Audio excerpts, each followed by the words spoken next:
Hello time travelers. In a previous video I built the StewMac clone of the King of Tone pedal from analogman, and I built it with different diodes and resistors on one side and the other side, and today we're going to do a tone comparison. What gave me the idea is that when I found out that this pedal existed, I immediately wanted to buy one, obviously. But I did my research first because I know analogman is very particular about the components he puts in his pedals, and I found out by way of a video by Cloud Professor that analogman uses different diodes. So I did a Google image search of analogman's pedal and I found out that he uses different resistors as well. If you look here, wherever I could on the right side of the pedal, which is the left side when you flip it, I used carbon film resistors instead of metal film resistors. Trust me, it made the tones between the two sides even more different than in Cloud Professor's video, which I recommend you watch and give a good listen to.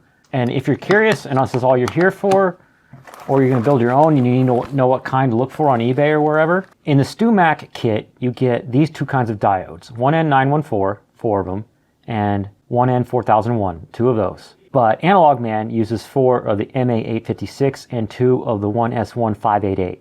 And I found that out reading the Reddit thread from Cloud Professor, so props to you, dude. Saved me so much time. But the MA856 is what's being used now by analogman because the BA282 is extinct, or whatever. It's freaking gone. Can't get them anymore. Hey, it's editing me here. I said that backwards. The MA856 is extinct. analogman uses the BA282 now. So toss. Done with that. All the main tests on this video are going to be done with the volume and tone knobs at 12 o'clock and the gain knobs at like 3.5, 4 o'clock, something like that. I'll be using my super cheap Chinese Squier Strat for the test with cheap Wilkinson pickups that I got off Amazon. I can't point this way while holding it, so awkward. They sound good, by the way. I'll be in position 2 on the switch, volume 9, and maxed on the tone, so I'm not cutting any tone. Lean over and turn on my amp that I've got going on right now. It's whatever it is, some Marshall, whatever. And I've got a condenser mic going around over to an iRig Pre 2, hooked into a smartphone to do the recording. That's what that looks like. Cool, huh? It's a cheap way to do things. I'm all about budget stuff and using cheap stuff you have lying around instead of buying expensive equipment, as long as it sounds good. What I'm going to be doing is some light picking followed by some heavy chords so that you can hear the difference, because this thing does react to how much signal you give it. And I'm going to start recording on the loop so I can grab that and have the same recording for all of these tests.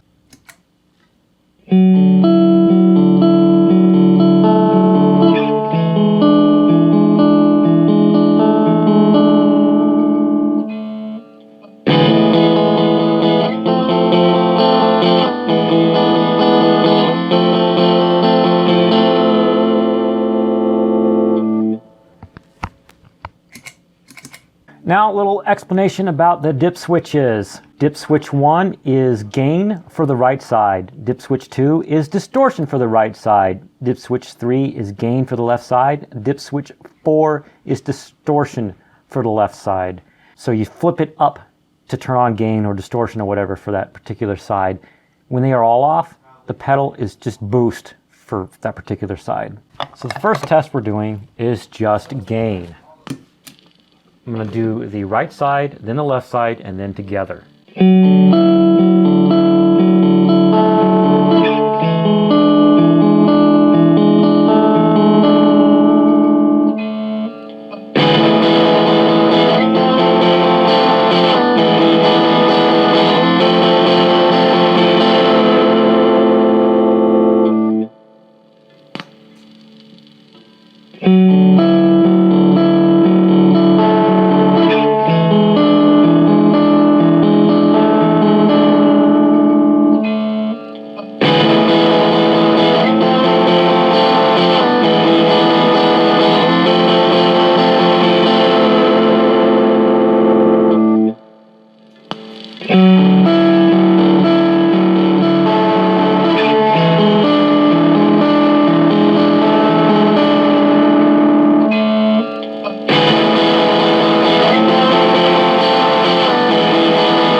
now we're going to be shooting out distortion versus distortion. So I'm going to turn the 2 distortion dip switches on and turn the gain dip switches off.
Alright, sorry about this being blown out by exposure. I'm going to poke around with that just for a second, see if I can fix it. I turned auto exposure on, and now everything around the camera looks super dark. Until I do this, put my hand close to the camera. So alright, you guys tell me in the comments how I'm doing with this 4K camera. It's a Logitech Brio that I've got sitting up here. I got it because I want 4K overhead because it makes it better for cropping in to have a recording in 4K, and I don't know if Logitech knows what they're doing in 4K. This one's 1080.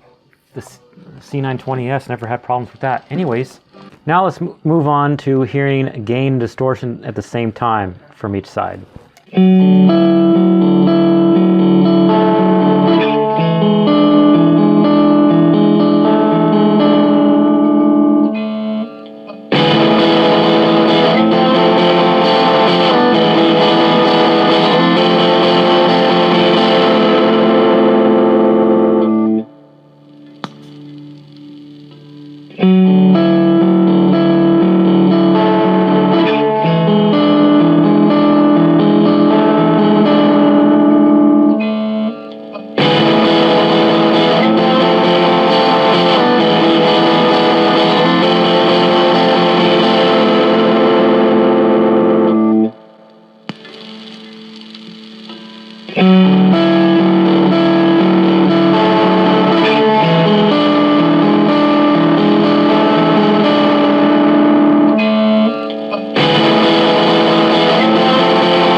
Now let's turn these all off and just make it boost, in case anybody wants to hear what it sounds like just boosted from one side to the other, which it shouldn't sound like anything because clipping diodes are taken out of it completely, and maybe the carbon versus metal film resistors will make a difference. We'll see.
So clearly there's a good amount of compression going on when the gain or the distortion circuit's engaged.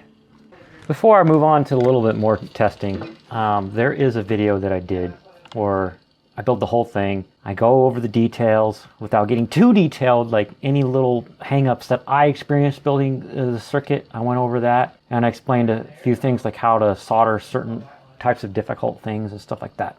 That's up here if you want to watch it. Whoop. But if you do get it, get the instructions and read them carefully. And I'm going to mention something about these instructions, which does explain some of the tone of this pedal.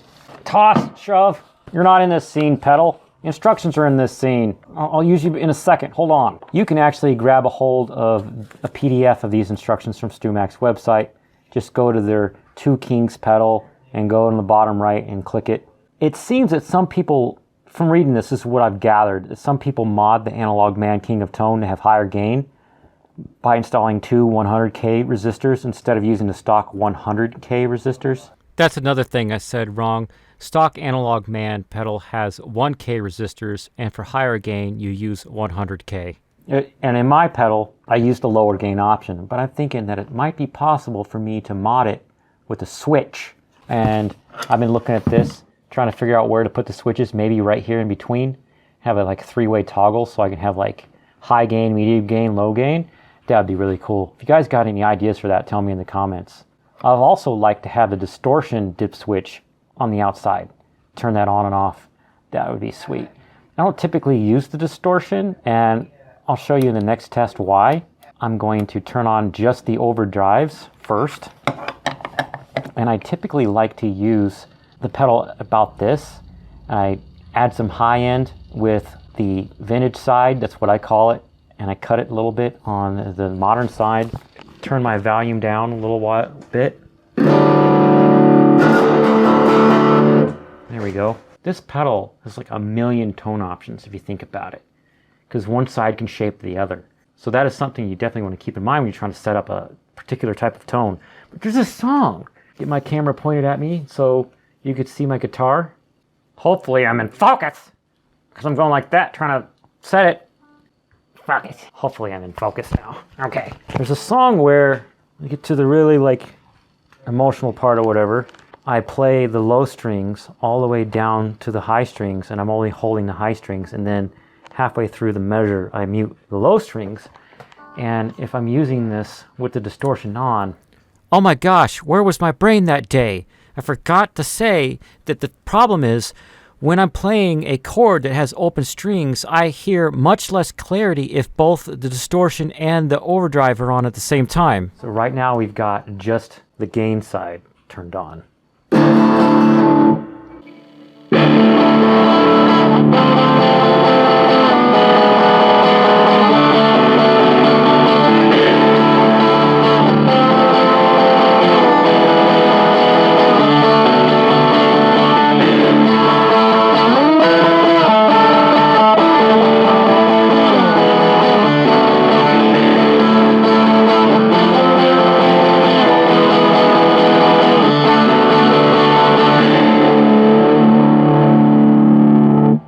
Hopefully you heard what I'm talking about, how I hit the low strings and then mute them later on. Now let's try it with the distortion on both sides, and you'll see how I lose some clarity in those wide open chords.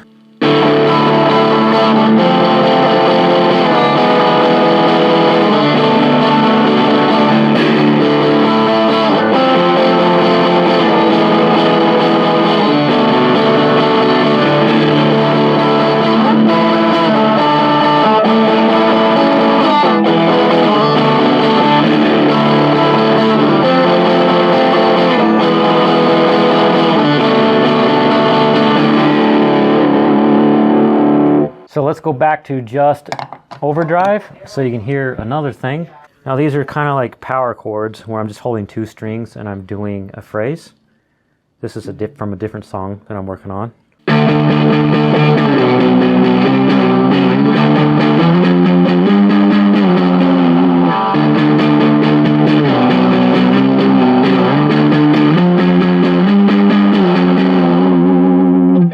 Now in this case it might sound better, because it's just a power chord, right? So I'll turn the distortion sides back on.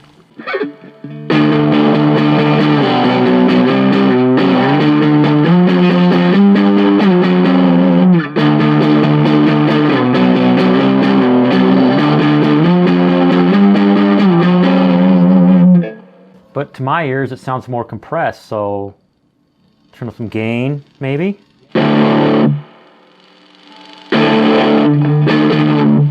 Turn the volume up on the guitar. Turn the volume down on the guitar.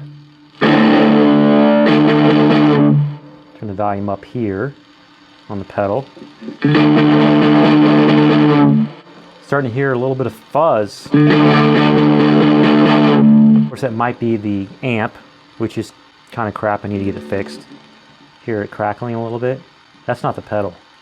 It does that with every gain pedal I put into it.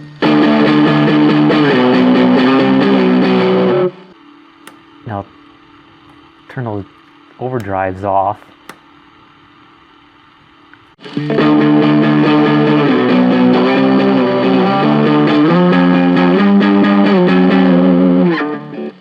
Now, if I turn the volume up here, turn that side off, so you can hear full gain on this side.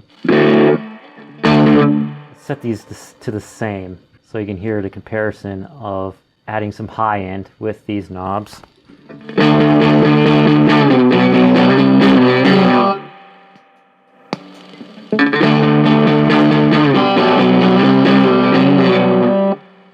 Together, it can be super loud like that. Because again, these two sides are feeding into each other. I literally have to go all the way back like that so you can hear a pleasant full gain tone. Very interesting in my opinion, this pedal. And if I can, I'm going to do more mods on it. Again, if you guys got any ideas to help me out on how to do mods on it, tell me. I've got a bunch of switches already that I'm trying to figure out how to fit them in there. And my problem is the switches are going to be too tall to go right here, which is the best space. I think they would be too tall because they would have to fit between the case and the PCB right there.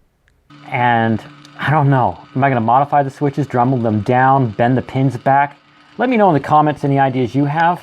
Guys, I also have this Sun Fuzz kit from StewMac, which is a clone of analogman's Sun Face pedal, which is definitely not as rare because it doesn't take years and years to get one, just a few weeks. But it is pretty prohibitively expensive for some people, and I like to mod things. And if I bought a Sun Fuzz and I didn't like the tone after spending a few $100, I'd be no, I'm gonna mod this thing and I'm gonna test a whole bunch of different transistors in it. And I'm a small channel, so the best way to help me out is clicking like, subscribe, and clicking the bell so you can change the notification settings so you actually be notified when I make a video. Anyways, if you want to see the video where I built this thing, I've got a bunch of little timestamps so you can skip to the part you want to see and learn how to build a pedal, or just decide if you want to buy this or not, or just follow along while you build it yourself. Click this video over here. And over here, I don't know, I'm going to put the last vlog I did of a guitar that I'm building that every few months I do a few more steps on it. And you can subscribe over here. And most important thing, I want to see you guys in the comments. So I look forward to having a conversation with you. All right, bye.